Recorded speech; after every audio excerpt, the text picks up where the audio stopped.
ನನ್ನ ವಾಕಿಂಗ್ ಗಾರ್ಡನ್ನಲ್ಲಿ ನೀರು ಬಿಡಬೇಕಾರೆಲ್ಲ ನೋಡ್ತಿದ್ದೆ. ಈ ಸಣ್ಣ ಪಾಟ್ನಲ್ಲಿ ಬಲೆ, ಬಹುಶಃ ಇದು ಜೇಡರದ ಬಲೆ ಇರ್ಬೋದು ಅಂತ ಮಾಡ್ಕೊಂಡಿದ್ದೆ. ನನಗೆ ಸೂಕ್ಷ್ಮವಾಗಿ ಕಾಣ್ತಾ ಇರಲಿಲ್ಲ. ಹಾಗಾಗಿ ಜೇಡರ ಬಲೆ ಅಂತಲೇ ನಾನು ನೀರು ಬಿಡ್ತಾ ಇದ್ದೆ. ಸುಮಾರು ದಿನ ಆಯಿತು. ಇವತ್ತು ನಾನು ಸ್ವಲ್ಪ ಆಸಕ್ತಿ ವಹಿಸ್ಕೊಂಡು ಇದು ಏನಿರ್ಬೋದು ಅಂತ ನೋಡಿದರೆ ಇದು ನನಗೆ ಗೊತ್ತಾಗಲೇ ಇಲ್ಲ. ಇಷ್ಟು ಸೂಕ್ಷ್ಮವಾದ ಸಸ್ಯ ಯಾವುದಿರ್ಬೋದು ಅಂತ ನನಗೆ ಭಾರಿ ಕುತೂಹಲ ಆಯಿತು. ನಾನು ನೋಡೇ ಇರಲಿಲ್ಲ. ನೋಡಿ ಇದು ಎಷ್ಟು ಸಣ್ಣಕ್ಕಿದೆ ಅಂತ ಹೇಳಿದರೆ, ಇದರ ಕಾಂಡ, ಎಲೆ ಅಥವಾ ಹೂವು ಅಥವಾ ಅದು ತೆನೆನೋ ಗೊತ್ತಾಗೋದಿಲ್ಲ, ಅಷ್ಟು ಸೂಕ್ಷ್ಮವಾಗಿದೆ. ಜೇಡರ ಬಲೆ ರೀತಿನಲ್ಲೇ ಕಾಣ್ತಾ ಇದೆ. ಹಾಗಾಗಿ ಇದೊಂದು ವಿಶೇಷ ಅನ್ನಿಸ್ತು. ಹಾಗಾಗಿ ಇದರ ಫೋಟೋಗ್ರಫಿ ಮಾಡೋಣ ಅಂದರೆ ಅಷ್ಟು ಸೂಕ್ಷ್ಮವಾಗಿರೋದು ಫೋಟೋಗ್ರಫಿ ಮಾಡೋದು ಕೂಡ ಕಷ್ಟ. ಅದು ನಮ್ಮ ಸಾಧಾರಣ ಮೊಬೈಲ್ ಫೋನ್ನಲ್ಲಿ ಅದನ್ನು ಕವರ್ ಮಾಡೋದು ಕಷ್ಟ ಆಗುತ್ತೆ, ಕ್ಯಾಚ್ ಮಾಡೋದು ಕಷ್ಟ ಆಗುತ್ತೆ.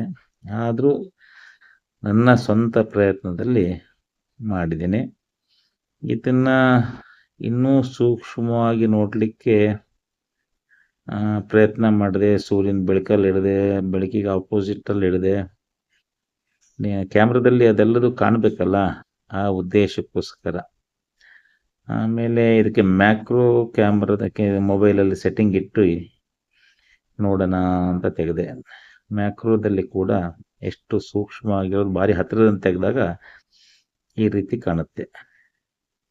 ಇದು ಯಾವ ಸಸ್ಯ, ಇದು ಯಾವ ಸಸ್ಯ ಇರ್ಬೋದು?